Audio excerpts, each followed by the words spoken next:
আচ্ছা ভাইয়া এটা তো জান্নাত না, এটা তো বাকশালীতে আব্দুল গড় ছিল, তাই না? মুজিবের আব্দুল গড় ছিল। আপনি দেখেন দিতে আসেন, আপনি মুজিবের পক্ষে আসতেছেন।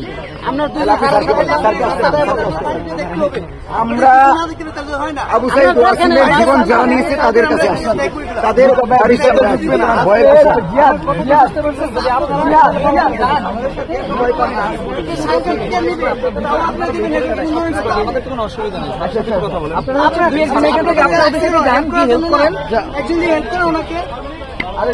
একজন ইন্টারভিউ নিবে, সাংবাদিক যাচ্ছিল, তো ওনারা বাধা দিচ্ছিল। তো আমরা বললাম যে আপনারাও যান, গিয়ে হেল্প করেন। তো ওনারা যাবে না, আবার কাউকে ঢুকতেও দিবে না।